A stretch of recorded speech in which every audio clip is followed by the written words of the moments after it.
उन्होंने कहा नहीं, बादशाह कौन होता है मैं नहीं जानता, हम बादशाह को नहीं पहचानते। उन्होंने कहा भारत का राजा। उन्होंने कहा भारत का राजा तो एक ही है। याद करिए, आज भी जब हमारे यहाँ रामलीलाओं का आयोजन होता है ना, रामलीलाओं में हम एक ही बात कहते हैं, बोलो राजा रामचंद्र की। ये किसी और ने नहीं, मुगल कालखंड में नारा दिया था संत तुलसीदास जी महाराज ने। यानी भारत का राजा कोई विधर्मी नहीं हो सकता, भारत का एक ही राजा है और वह सनातन राजा है और वह राम है, राम के अलावा और कोई नहीं। बेझिझक उनको कोई जागीर नहीं चाहिए। जो ये कहते हैं तुलसीदास जी एक गरीब ब्राह्मण थे, नहीं, इससे बड़ा धनी कौन, जो उस समय सबसे बड़े बादशाह के प्रस्ताव को ठुकरा करके कहता हो कि नहीं, मैं बादशाह को नहीं जानता, मैं तो एक ही राजा को जानता हूं और वह भारत का राजा है, सनातन राजा है और वह राम है। और रामलीलाओं के आयोजन के माध्यम से उन्होंने भारत के अंदर जिस जनचेतना को जागरूक किया था, वह हर भारतीय के लिए एक नई प्रेरणा बनी। आज भी आप देखते होंगे, हम देखते हैं कोई पिक्चर बनती है, 2 दिन 4 दिन 10 दिन 15 दिन चली, उसके बाद लोग भूल जाते हैं। भारत की यह दिव्य चेतना है और आध्यात्मिक प्रभाव है और सांस्कृतिक प्रभाव। कथा के माध्यम से हम देखते हैं, पूज्य संतों की जब कथा होती है, हजारों और लाखों की संख्या में श्रद्धालु उपस्थित होता है। हर व्यक्ति को मालूम है इस प्रसंग के बाद क्या होने वाला है, लेकिन तब भी चूंकि वह कथा भारत की कथा होती है, चाहे वह श्री राम कथा हो, श्रीमद् भागवत महापुराण की कथा हो, शिव महापुराण की कथा हो, हर भारतीय जानता है, हर सनातन धर्मावलंबी जानता है कि इस प्रसंग के बाद कौन सा प्रसंग आने वाला है। लेकिन वह इस सब के बावजूद कथा में और उसके प्रसंगों के साथ, समसामयिक प्रसंगों के साथ जोड़ करके जब कोई कथा व्यास उस कथा को और भी मजबूती के साथ प्रस्तुत करता है, लाखों लाख की संख्या में श्रद्धालु घंटों घंटों बैठ करके उसका श्रवण करता है, उसको अंगीकार करता है और उससे अपने जीवन पथ को आलोकित करते हुए आगे बढ़ने का मार्ग भी प्रशस्त करता है। हम लोग देखते हैं अक्टूबर के बाद से लेकर के दिसंबर तक उत्तर भारत के हर गांव में देर सायंकाल से लेकर के देर रात्रि तक रामलीलाओं के आयोजन होते हैं। रामलीलाओं के आयोजन के लिए सरकार सहयोग नहीं करती, गांव के लोग ही चंदा इकट्ठा करते हैं, पात्र भी गांव के लोग ही बन जाते हैं, पूरा गांव एकजुट होता है, रामलीला का मंचन करता है और रामलीला के मंचन के माध्यम से, संवाद के माध्यम से राम के साथ अपना तारतम्य स्थापित करता है। उसमें न जाति भेद है, न मत का भेद है, न संप्रदाय का भेद है, कोई भेद वहां नहीं होता है। सब उस एक मंच के माध्यम से पूरा गांव एकजुट होकर के, पूरा गांव उस दृश्य को देखने के लिए, क्या बुजुर्ग हो, क्या महिलाएं हो, क्या पुरुष हो, क्या बच्चे हो, सारे लोग एकजुट होकर के उसको ध्यान से सुनकर के उन संवादों से एक नई प्रेरणा प्राप्त करते हैं। ये शुरुआत उसी मध्यकाल में संत तुलसीदास जी ने की थी। याद करिए संत रामानंद जी महाराज की परंपरा को, अलग अलग जाति से जुड़े हुए महापुरुषों को उन्होंने शिष्य बनाया। याद करिए, संत रैदास भी तो उन्हीं के शिष्य हैं, संत कबीर भी उनके शिष्य हैं।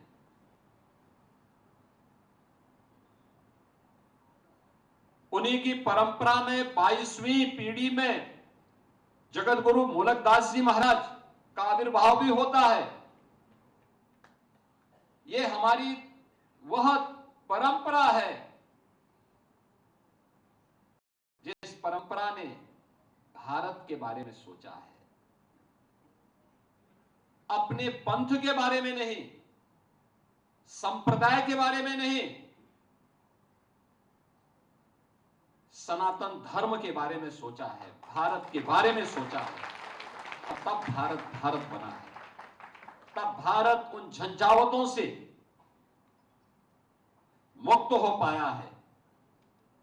और जब जितने भी पूज्य संत जन हैं, जब एक मंच पर आते हैं, याद रखना, एक स्वर में आते हैं, एक स्वर में बोलते हैं, एक मंच पर आते हैं, तो 500 वर्षों का अयोध्या का कलंक भी मिट करके भव्य राम मंदिर के निर्माण का मार्ग भी प्रशस्त है। ये होती है ताकत एकता की। और मध्यकाल में उस एकता की ताकत का अलग जगाने का काम जगत गुरु रामानंदाचार्य ने प्रारंभ किया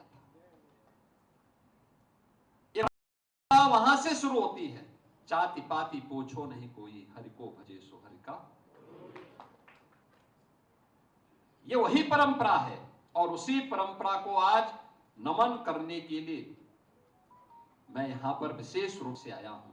मध्यकाल में मानवता का आंसू पूछने के लिए, गोरक्षा करने के लिए, भूखे को अन्न देने के लिए उन्होंने अपने जीवन का मिशन बनाया।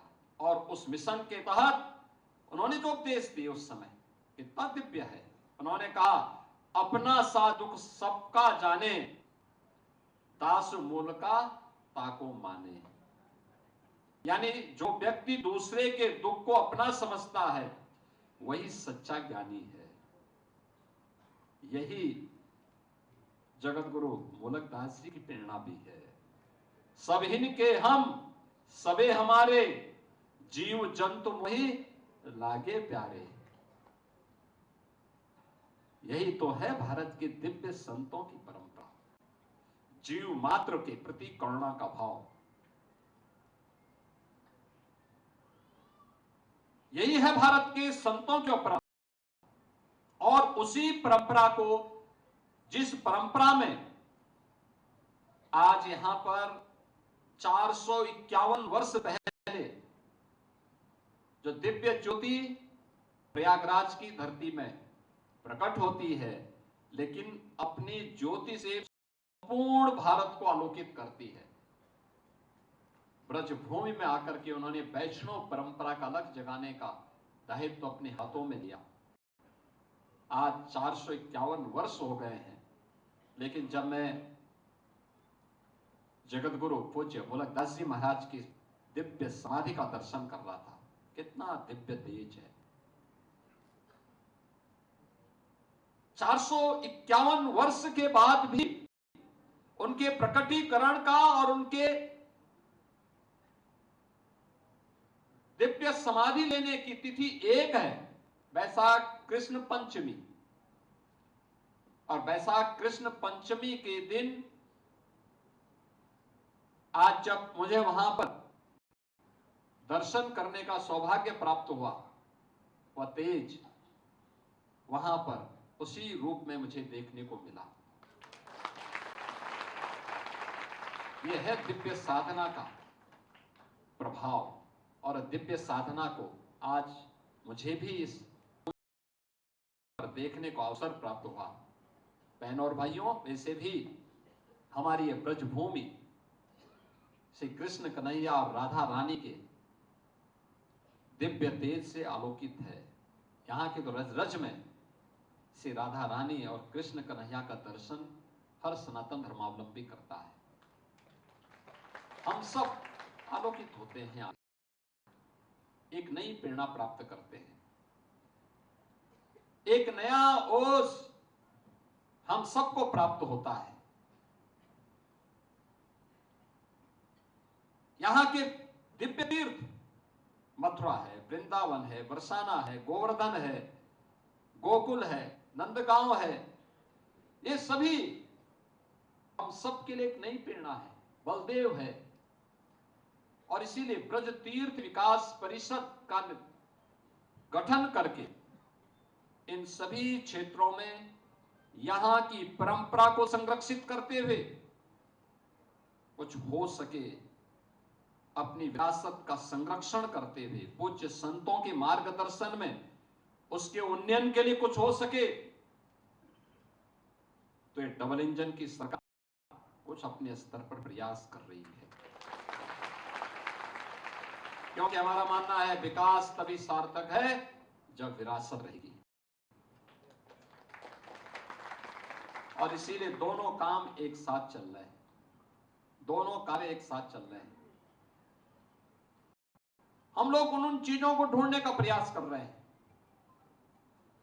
एक एक उन कार्यों को जो कभी नहीं हुआ। काशी में आपने देखा होगा, आदरणीय प्रधानमंत्री जी के मार्गदर्शन और नेतृत्व में काशी विश्वनाथ धाम भव्य और दिव्य बन गया है। पहले काशी विश्वनाथ धाम में दर्शन करने के लिए कोई सनातन धर्मावलंबी आता था, यानी 1916 में राष्ट्रपिता महात्मा गांधी जब काशी हिंदू विश्वविद्यालय के उद्घाटन कार्यक्रम में भाग लेने के लिए आए थे, वे भारतीय राजनीति में उस समय नए नए प्रवेश किए थे। मोहनचंद करमचंद गांधी जी के मन में जब ये भाव आया कि मैं भी काशी की महिमा को सुनाऊं, दर्शन करने जाऊं, लेकिन जब वे गए, संकरी गली को उन्होंने देखा, गंदगी को देखा, भिन भिनाती हुई मक्खियों को देखा, तो उनके मन में खिन्नता हुई। 1916 में उन्होंने कहा था कि अगर किसी लोक का कोई जीव कभी धोखे से यहां गिर जाए तो उसको लगेगा कि मैं नरक में आ गया। ये गांधी जी ने 1916 में कही थी। बहनों और भाइयों, जब 2017 में मुख्यमंत्री बनने के बाद मुझे सौभाग्य मिला कि मैं काशी में दर्शन करने के लिए जाऊं, वही स्थिति थी। एक साथ 50 लोग नहीं जा सकते थे,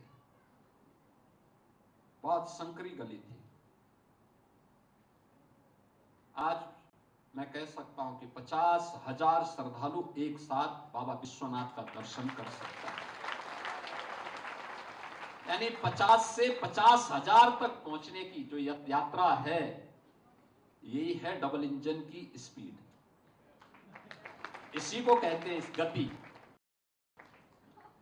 ये गति जब प्रगति करती है तो उत्थान की ओर जाती है, यही सनातन धर्म है। और जब ये गति नकारात्मक, ये सनातन विरोधी होती है, तो अधोगति की ओर जाती है, दुर्गति उसकी होती है। हम इसको प्रगति की तरफ ले जा रहे हैं, क्योंकि सनातनी परंपरा के प्रति हम सबको गौरव की अनुभूति होती है, और इसीलिए इसको प्रगति के पथ पर अग्रसर करने में हमें सफलता भी प्राप्त हो रही है। अयोध्या में आपने देखा होगा, अयोध्या में 3 घंटे बिजली मिलती थी 2017 के पहले। उस समय कोई जय श्री राम बोल दे तो लड्डू मिलना बाद में, और डंडे जरूर मिल जाते थे। संकरी गलियां थी, कब भवन गिर जाए कोई भरोसा नहीं था।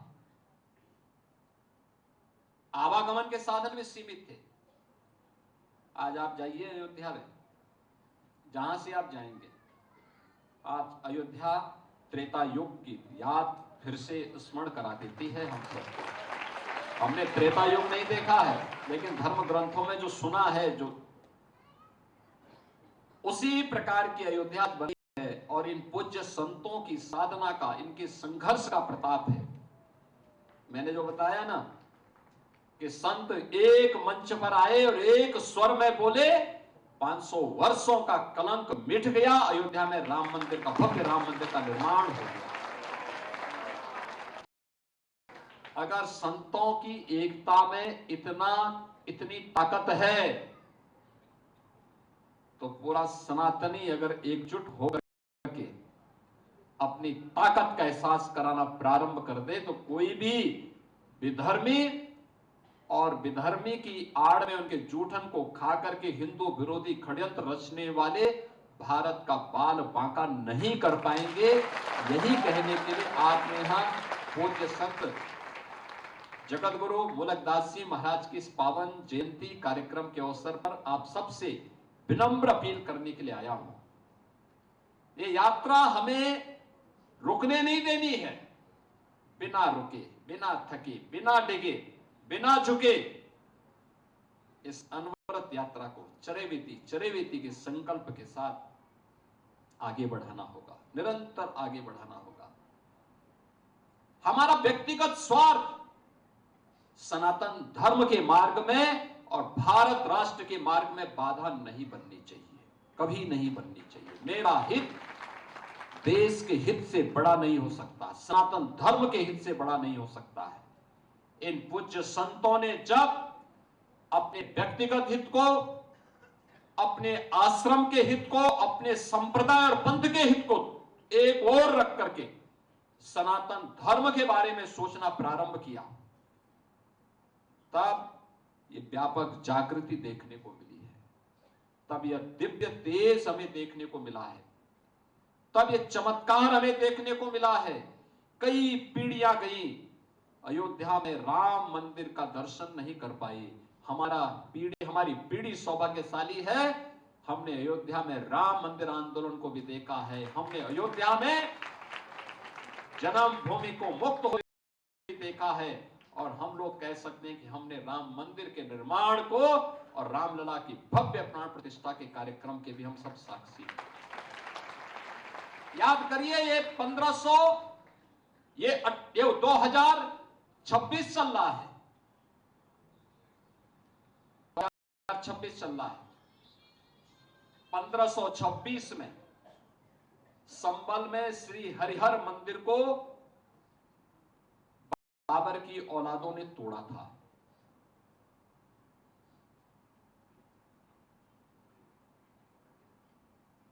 संबल,